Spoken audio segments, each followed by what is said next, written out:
को छोड़ता नहीं है, वो अगले स्टेप पर नहीं जा सकता, वो अगले पोर्शन के अंदर इंटर नहीं हो सकता।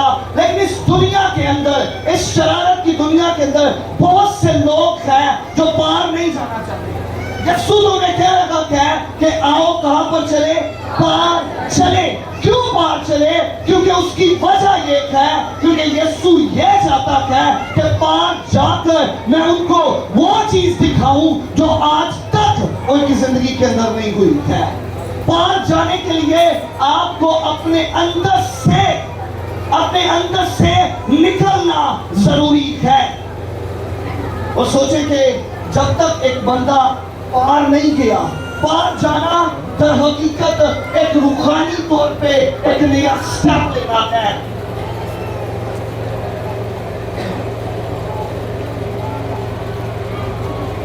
क्या करें?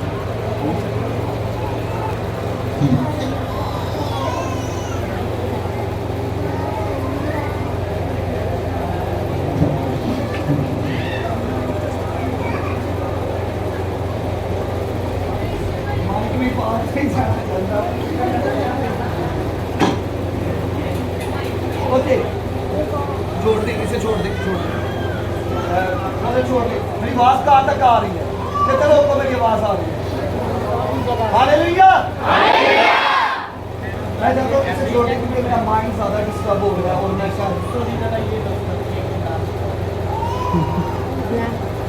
Thank you ji, thank you. It's okay. I feel it.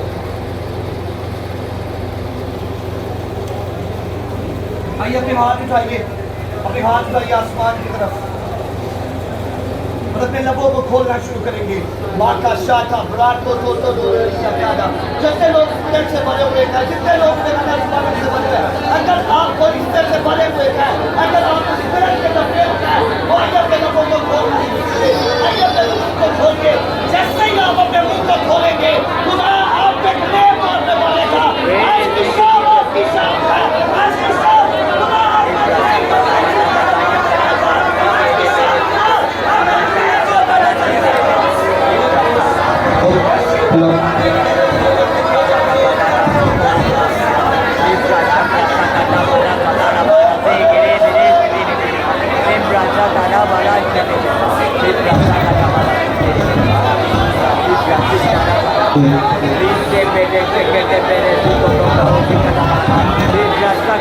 Hallelujah.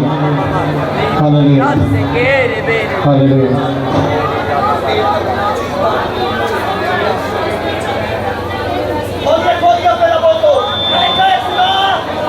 Hallelujah.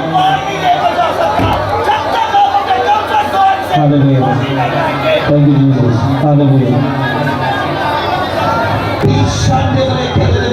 मैं डिक्लेयर करता हूँ खुदा की कसूरी आपको एक नए तौर पे आज बढ़ने के लिए तैयार है। आपकी लाइफ में मैं एक नए सोने को एम्पावर करता हूँ, एक नए सोने को आपकी लाइफ के अंदर भेजता हूँ। और जैसे ही आप न्यू डायमेंशन के अंदर मूव करेंगे, खुदा आपको नए तौर पे उठा कर करेगा। आपकी शर्मिंदगियों का आज आखिरी दिन होगा। मैंने कहा आपकी शर्मिंदगियों का आखिरी दिन होगा यीशु के नाम में।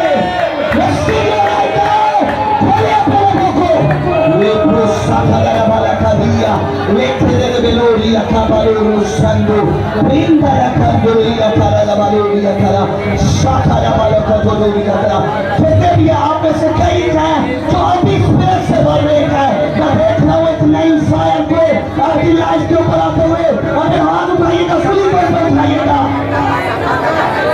अपने हाथों को उठाइएगा जितने भी ऊपर हैं, जितने बुलंद कर सकते हैं। सुनिएगा, जैसे आप अपने हाथों को बुलंद करेंगे, खुदा आपकी चीजों को बुलंद करना शुरू करेगा। खुदा आपकी चीजों को बुलंद करना शुरू करेगा।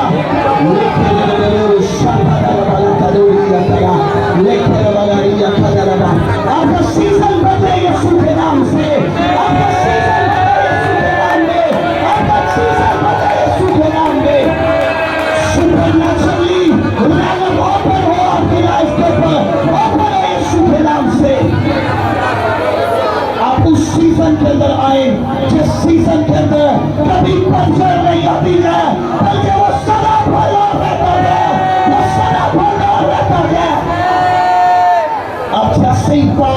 जाए, आप उस सीजन के अंदर, उस इन्वायरमेंट के अंदर इंटर हो कि आपकी लाइफ के अंदर कभी खजाना आए, आप फल आ रहे यीशु के नाम में।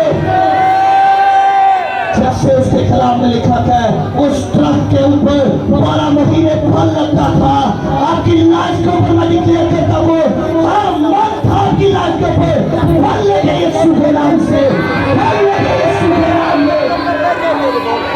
उठाए अपने हाथ उठाए, खोलिएगा फिर आपको बेगाना सुबह कर रहा है तो, लेकिन कोई फिर मुझसे किसी तरह परिपोष नहीं बात देखा है।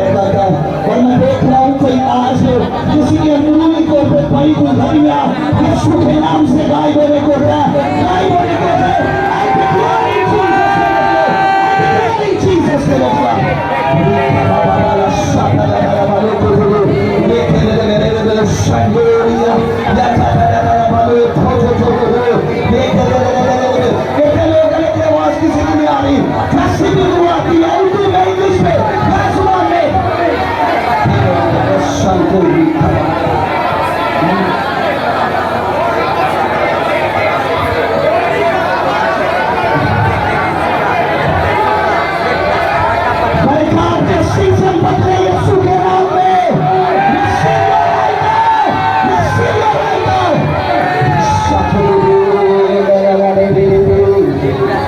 देख रहा हूँ कोई बेटी है जिसे खुदा का होली स्पिरिट भर रहा है और वो रूह की नेमतों से भर रही है। खुदा आज कईयों को रूह की नेमतों से भरने को है, कई स्पिरिट से लोने को है, कई स्पिरिट के अंदर एक नया जोश लेकर जाएंगे, कई स्पिरिट के अंदर मैंने कहा एक नए ताजा मसे को लेकर जाएंगे।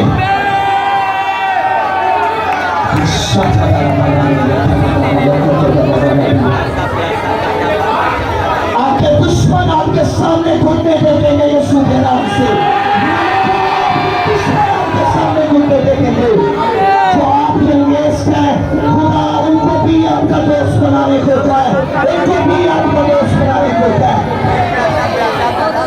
मैं देख रहा हूँ, मैंने कई लोग हैं, कई मैं किसी को मेंशन नहीं करूंगा, लेकिन मैं खुदा मैं कई लोगों को देख रहा हूँ कि आपके चर्च के कई बहुत से अंगेस्ट है, कईयों को डिफरेंट तरह का टीच किया जाता है, लेकिन खुदा उन लोगों को आपके चर्च में लाने को है। आप जितने लोग हैं, ये चर्च छोटा पड़ेगा, डबल मीटिंग हुआ करेगी यहाँ पर, एक से ज्यादा मीटिंग यहाँ पर हुआ करेगी। आप दिखेंगे यीशु के नाम से, डबल मीटिंग हुआ करेगी। खुदा आपको हाईएस्ट फेवर देने को है, हाईएस्ट ग्रेस करने लेकर जाने को है।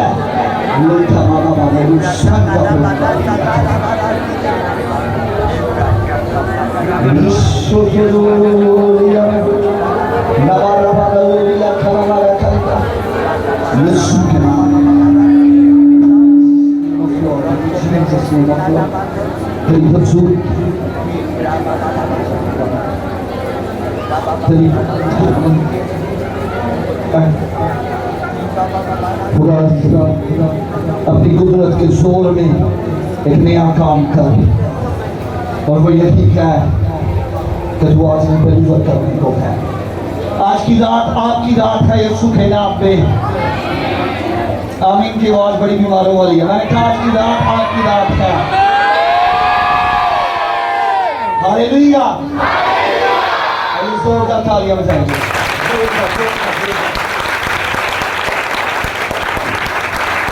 अपने हाथों को लिखलाएं, लिखलाएं, लिखलाएं, लिखलाएं और कहें आज की रात मेरी रात है। फिर से बोले आज की रात मेरी रात है। आज की रात मेरे छुटकारे की रात है। खुदा आज मुझे फ्री करने को है। आमीन, आमीन, हालेलुया। में लिखा है कि यीशु ने उनसे कहा कि आओ पार चले। कहां पर चले? क्यों पार चले? उसकी वजह क्या? बहुत सारे लोग हैं वो पार जाना नहीं चाहते। उनको मसीह के अंदर जब से अगर उनको 2010 के अंदर उन्होंने मसीह को कबूल किया था तो 2022 आ गया था, जिंदगी के अंदर कुछ भी फर्क नहीं आया। उसकी बड़ी वजह क्या है? क्योंकि वो पार नहीं जाना चाहते। वो पार नहीं जाना चाहते। जब आप पार नहीं जाना चाहते तो उसकी वजह ये होती है, पहली चीज बड़े वो लीजिएगा, पहली चीज आप कभी भी बरकत को नहीं ले सकते। आप नहीं जानते कि उस पार खुदा ने आपके लिए क्या बरकत को रखा हुआ है। और पार जाने के लिए हमेशा मुसीबतों का सामना करना पड़ता है। पहली चीज, हमेशा मुसीबतों का सामना करना पड़ता है। लेकिन लोग क्या है, मुसीबतों का सामना नहीं करना पड़ते। और मुसीबतों के सामने के लिए खुदा आपको बियाबानी सफर करवाता है। खुदा आपको जब बियाबानी सफर करवाता है, मैंने बोला अगर आपकी चेयर वहां पर चली जाती। Thank you. खुदा आपको बियाबानी सफर करवाता है और बियाबानी सफर के अंदर आपका टेस्ट शुरू होता है कि आप मसीह के अंदर कितने मजबूत हैं। बहुत से लोग कहते हैं कि हमें रूह की सारी नेमतें मिल जाएं, सारी बेगाना जुबानें, हम बोलने वाले को, हम प्रोफेसी भी करने वाले भी को, हम सब कुछ करने वाले को, लेकिन उनकी जिंदगी के अंदर बियाबानी सफर का कोई तजर्बा नहीं होता। और बियाबानी सफर को यीशु मसीह ने भी अपनी जमीनी खिदमत के अंदर किया।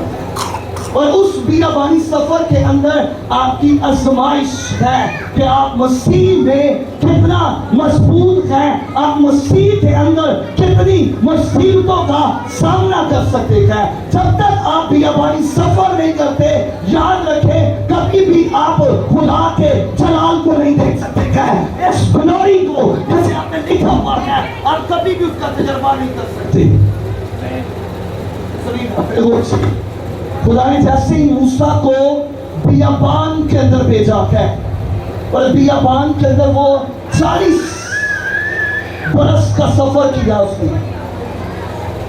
कब?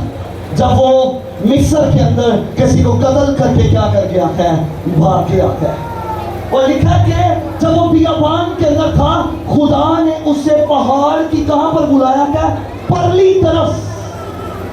इसका मतलब ये है किसी चीज को उसने पार करके जाना है, फिर उस रसूली को देख सकता है, फिर उस चीज को देख सकता है जिसको देखकर उसकी जिंदगी के अंदर एक उलझन सी पैदा हुई है, जिसे देखकर वो ये उसके दिल के अंदर ये बात है कि मैं इसे करीब से देखना चाहता हूं।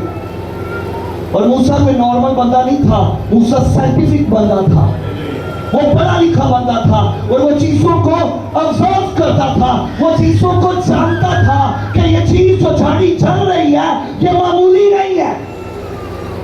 वो कह रहा कि मैं इसे देखने के लिए लिखा पहाड़ पर वो परली तरफ गया है।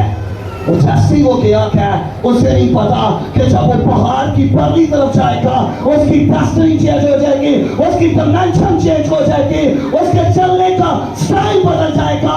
जो मूसा भाग कर आया है, यही मूसा रसूलों को लेकर भी चलने वाला होगा। उसकी वजह क्या है, उसे पार जाना क्या है, जरूरी है। जब तक आप पार नहीं जाएंगे, आप कभी भी खुदा की उन चीजों को ले नहीं सकते। और एक चीज नोट कर लें, कलम में लिखा हुआ है, पार वही लोग जाते हैं जो लोग मुसीबतों का सामना करते हैं। पार वही लोग जाते हैं जो कहते हैं आंधी आए, तूफान आए, हम मसीह के अंदर अड़े और खड़े हैं, हमें कोई भी चीज हरा नहीं सकती है, क्योंकि हमारा खुदा हर हाल में हमारे साथ है। इसकी वजह ये क्या है, यीशु ने आमीन नहीं कह दिया आओ पार चले। यीशु को पता है जिस जगह पर मैंने पार लेकर जाने लगा हूं वहां पर है क्या, वहां पर क्या है। आपको पता है पार जाने के लिए सबसे बढ़कर, आप इस सारे पैसेज से वाकिफ हैं, बाइबल की तरफ देखिएगा, मैं चाहता हूं जल्दी से। 26 में आपका लिखा है, वो भीड़ को छोड़कर जिस हाल में वो थी कश्ती पर साथ लेकर चला, और उनके साथ और भी कश्तियां थी। तब बड़ी आंधी चली और लहरें कश्ती पर यहाँ तक आई कि कश्ती पानी से भरी जाती थी और वो खुद पीछे की तरफ गद्दी पर सोता रखा। बस उन्होंने उसे जगा कर कहा, ऐ उस्ताद, क्या तुझे फिक्र नहीं कि हम हलाक हुए जाते हैं? बस उसने उठकर हवा को डांटा और पानी से कहा, साकन हो जा, थम जा।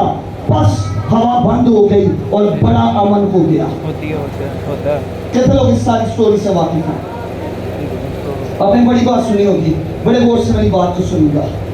जिस हाल में भीड़ है, यीशु उसी हाल से उनमें से किसी से नहीं कहा, लेकिन जब वो अकेला रह गया है, जब वो अकेला उस वादी के अंदर मौजूद है, तो उसने कलाम में लिखा है कि एक फरिश्ता आया उसके पास और उसने उसे कहा, मुझे बरकत देकर जा।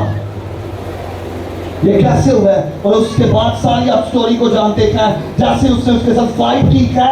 आपको पता है कि पार जाने के लिए कई चीजों के साथ जंग भी करनी पड़ती है, क्योंकि उसे पता था मैंने कहां तक पहुंचना है। बड़े गौर से मेरी बात को सुनिएगा। यीशु ने भी जंग की है, यीशु ने भी पार जाने के लिए अपने शागिर्दों के साथ फाइट की है। मैं प्रूफ करूंगा, आपको बताऊंगा कहां पर। क्या तो वो समझ आ गई मेरी बात की? अगर आपका ध्यान मेरी तरफ रहेगा तो मुझे पता चलेगा क्या वाकई सुन रहे। कितने बाइबल वाले मेरी तरफ? आमीन। सुनिएगा, उसने जैसे ही उसके साथ फाइट की है, पहली बार उसकी लाइफ के अंदर हुआ है, उसे कहा, इससे बेशतर के फरिश्ते ने उसे कहा, पोप उठ जाए, मुझे जाने दे। उसे कहा, मैं उतनी देर तक नहीं तुझे छोड़ सकता जब तक तू मुझे बरकत नहीं देगा। और जैसे ही उसने क्या उसे बरकत दी है, आज के बाद तेरा नाम याकूब नहीं बल्कि इस्राइल होगा। सुनिएगा, मांगो बरकत रहा है, मांगो क्या रहा है? बरकत रहा है। लेकिन मेरा आपको ये मेरा टॉपिक नहीं है, लेकिन क्या बदल गया है? नाम बदल गया है। आप नहीं जानते, समटाइम आपका जो नाम है उसकी वजह से आपकी जिंदगी के अंदर बहुत सारे कर्सेस एक्टिवेट हुए होते हैं, आपके नाम की वजह से। क्योंकि याकूब का मतलब था धोखेबाज, तो उसने बरकत को भी कैसे दिया, ये एक लंबी स्टोरी है। लेकिन फिर भी क्या है, उसने उसे क्या कहा है? आज के बाद तेरा नाम क्या होगा? इस्राइल होगा। लेकिन ये सब कुछ कहां पर हुआ है? सेपरेशन के अंदर, पार जाने के अंदर, अकेले रह के उन सारी चीजों को लेने के अंदर। जैसे ही यीशु ने कहा अपने शागिर्दों से, आओ पार चले, कश्ती के अंदर लिखा है कलाम में, वो सो गया। सुनिएगा बात को बड़े गौर से अब। और जैसे यीशु सोया है, अभी बाइबल की तरफ देखिएगा 39 वर्ष को, उसने उठकर, इसका मतलब यीशु सोया था, शागिर्दों ने उसे जगाया क्या? उसने उठकर हवा को क्या किया? डांटा। तो डांटा किस चीज को जाता है? जिसके अंदर कोई चीज है, जिसके अंदर कोई ऐसी चीज है जो सिर्फ आपको इन आंखों से नजर नहीं आ रही, पर रूहानी आंखों से आपको पता है कि क्या है। उसने हवा को डांटा है, फिर पानी से कहा कि साकन हो जा। जब आप और यीशु आप इस जगह पर रहा है, गरासीनियों के इलाके के अंदर, उस इलाके के अंदर यीशु आ रहा था, जिस इलाके के अंदर एक शख्स मौजूद था जिसके अंदर कलाम में लिखा है 1000 क्या है? बीमार है। सुनिएगा बड़े गौर से बात को। 3 चीजें हैं जब आप किसी इस मुल्क से दूसरे मुल्क के अंदर जाएं, तो आपको, अगर आप वीजा लेकर जाएंगे तो आप राइट वे से जा रहे हैं, पर अगर आप दूसरे वे से जाएंगे तो आपको लोग क्या करेंगे? वो वहां की फौज आपको रोकेगी। अब बात को बड़े गौर सुनिएगा। वहां पर पहली चीज जो हुई है, जो हवा चल रही है, जो विंड चल रही है, पहली जो फौज है, अगर जंग छिड़ जाए तो कहां से आती है? फिजाई जो सी फौज है, जो जहाजों वाली है। दूसरी फौज है जो पानी के अंदर क्या करती है? रहती है, जो पानी के अंदर, जो नेवी की फौज है। तीसरी फौज है जो हमारी आर्मी है। यीशु जिसको छुड़ाने के लिए जा रहा है, डेविल को पता है कि यीशु पार क्यों जा रहा है। वो तीनों फौजें जो है वो आकर मिलकर क्या कर दिया, उन्होंने हमला कर दिया। आप पार जा रहे हैं लेकिन आपको नहीं पता कौन सी डीमन है जो आपके ये बॉर्डर लगाकर खड़ी है। क्यों? क्योंकि आपको टिमोलॉजी के उन बॉर्डर्स का नहीं पता जहां पर आपकी दुआएं भी रुक जाती है, जहां पर आपकी बरकतें भी रुकी पड़ी होती है। उसकी वजह यह है क्योंकि आपको इल्म नहीं है, आपकी स्पिरिचुअल आइज क्या है, बंद पड़ी हुई है। तो तीनों चीजें लिखा है, डांटा उसको जाता है। यीशु ने बदरूहों को क्या किया है? डांटा है। जैसे यीशु ने बदरूहों को डांटा, बदरूहें क्या कर दी है? निकल गई है। आप अपनी जिंदगी के अंदर देखें, कौन सी ऐसी चीज है जो मेरे कंफर्ट जोन के अंदर मुझे लेकर बैठी हुई है, जो मुझे पार नहीं जाने दे रही और मुझे जिसने होल्ड किया है। और मैं आज डिक्लेयर करता हूं, खुदा आपकी फाइल ओपन करे और आप को हायर जाए यीशु के नाम से। और जैसे खुदा आपकी फाइल ओपन करेगा आज शाम, आप हाईएस्ट प्लेस के ऊपर जाएंगे यीशु के नाम से। आवाज नहीं आई, आवाज बड़ी ठंडी है। क्या है? जैसे वो उठा है उससे फौरन इन चीजों को किया। और जैसे यीशु ने पता चल गया था यीशु को दर हकीकत अंदर खाते हैं। और याद रखें, हर बारिश खुदा की तरफ से नहीं है। आप तो कहेंगे बारिश खुदा की रहमत है, लेकिन हर बारिश खुदा की तरफ से भी नहीं होती। ये भी एक समझने की बात है। सुनिएगा, पार जाना इतना ज्यादा जरूरी है कि मोसेस खुदा के सामने एक दरख्वास्त रख रहे हैं। जैसा देखिएगा प्रतिष्ठा की किताब और उसका 3रा बाब और उसकी 25वीं और 27वीं आयत को कोई भी निकालेगा। क्यों पार जाना इतना जरूरी है कि मोसेस खुदा के सामने एक दरख्वास्त रखकर बैठा हुआ। यस, 3रा बाब और उसकी 25वीं आयत को कोई भी जल्दी से पढ़ लीजिएगा अगर जिसको मैं ठीक है। उसकी वजह क्या है? क्योंकि उसे पता है पार जाने के अंदर ही बरकत है। पढ़िएगा। सो मैं तेरी मिन्नत करता हूँ कि मुझे पार जाने दे। सो मैं तेरी क्या करता हूँ? अगर आप 23वीं आयत से पढ़े तो वहां पर लिखा है, खुदावंद के रसूल ने उसने आरसी के साथ दुआ की है, दरख्वास्त की है। खुदावंद के रसूल उसने दरख्वास्त की है। आगे बढ़।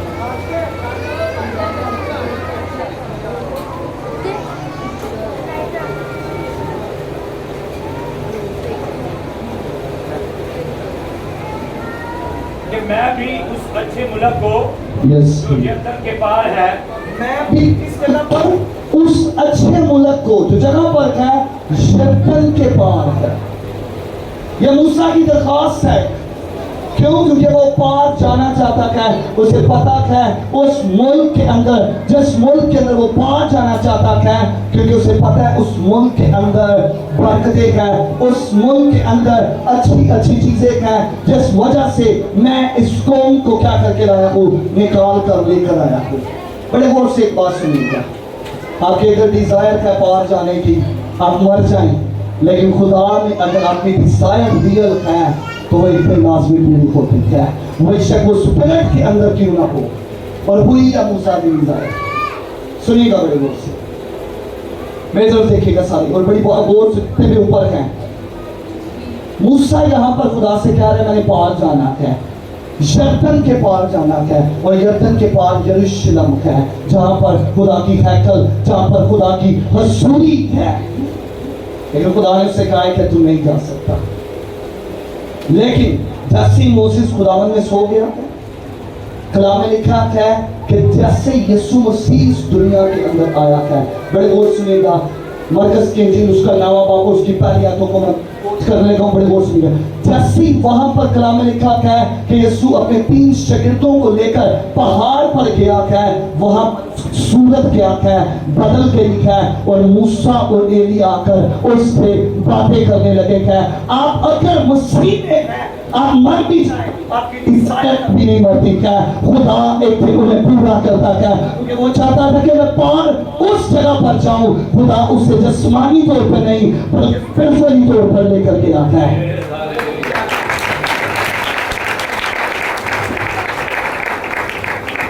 Thank you Jesus. आइए अपने कदमों पर खड़े हो जाइए।